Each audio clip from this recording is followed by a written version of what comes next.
What happened to Connie Francis? Frances started her music career at 3 years old, playing an accordion bought for her by her contractor father, George. Her father's dream was not for his daughter to become a star, but for Frances to become independent of men as an adult with her accordion school of music.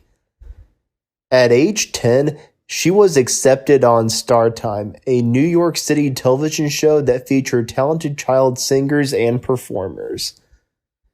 The show had no one else who played accordion. Its host, legendary TV talent scout Arthur Godfrey, had difficulty pronouncing her name and suggested something easy and Irish, which turned into Frances. After 3 weeks on Startime, the show's producer and Frances' would-be manager advised her to dump the accordion and concentrate on singing. Frances performed weekly on Startime for 4 years. After being turned down by almost every record label she approached, 16-year-old Frances signed a record contract with MGM, only because one of the songs on her demo, Freddie, also happened to be the name of the president's son. Freddie was released in June 1955 as the singer's first single. After a series of flop singles on October 2nd, 1957, she undertook what was to be her last session for MGM. Frances had recently accepted a pre-med scholarship to New York University and was contemplating the end of her career as a singer. Having recorded 2 songs, she thanked the technicians and musicians, hoping not to have to record the 3rd song her father had in mind, an old tune from 1923. After a false start, she sang it in one take. And this is what Dick Clark had to say when he played Who's Sorry Now on American Bandstand. The happiness and the music going around. Here's a young lady with a problem. Not too much of a problem. It was a very big hit record. Miss Connie Francis. Who's Sorry Now was the first of Connie Francis's long string of worldwide hits.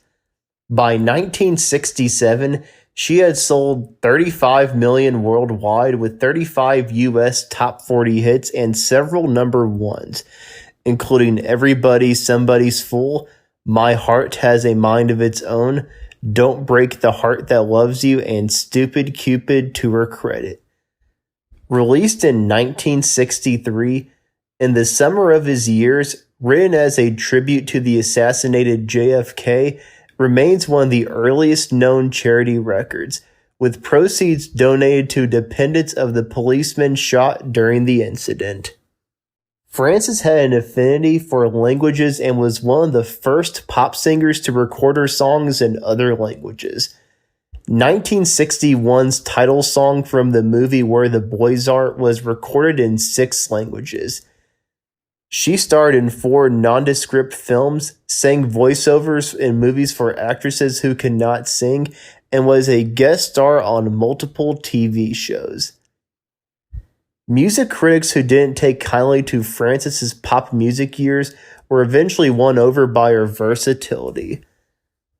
Her Italian and Jewish albums transformed Frances from a teenage idol to a mature performer at leading night spots around the world.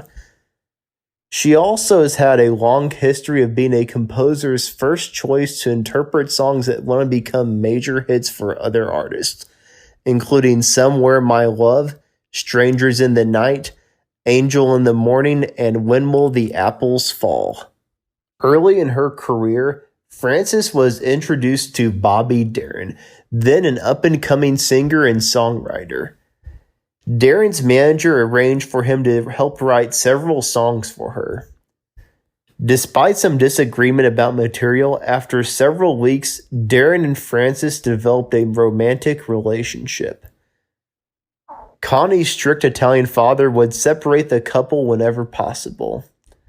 When her father learned that Darin had suggested the two elope after one of her shows, he ran Darin out of the building at gunpoint.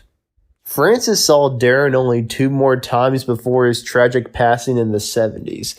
Once when the two were scheduled to sing together for a television show, and again when she was spotlighted on the TV series This Is Your Life. By the time of the latter's taping, Darin had married actress Sandra Dee. In her autobiography, Frances stated that she and her father were driving into the Lincoln Tunnel when their radio DJ announced Dee and Darin's marriage. Her father made a negative comment about Darin finally being out of their lives. Angered, Frances wrote she hoped the Hudson River would fill the Lincoln Tunnel, killing both her and her father. She later wrote that not marrying Darin was the biggest mistake of her life. While the recording of Who's Sorry Now in 1957 was planned to be her final session for MGM, she ended that relationship in 1969, choosing not to renew her contract when MGM was taken over by Polydor. She opted instead for domestic life with her third husband. Frances didn't return to the recording studio until 1973, when the writers of Tie a Yellow Ribbon, longtime friends, wrote the answer especially for Frances. In 1974, her husband encouraged her to return to the stage, with disastrous consequences. After her third performance, she was raped at the hotel where she was staying. Ultimately, this incident contributed to the end of her marriage. In 1975, nasal surgery temporarily robbed her of her voice. She was on the comeback trail in 1981 when her brother George was brutally murdered. It took 7 years to determine that through all of those events, she was also diagnosed with bipolar disorder. In 1989, she finally made a return to the stage and recording. For Malaco Records, Frances recorded a double album entitled Where the Hits Are, containing re-recordings of 18 of her biggest hits as well as 6 classics of yesteryear Frances had always wanted to record, such as Are You Lonesome Tonight and Torn Between Two Lovers.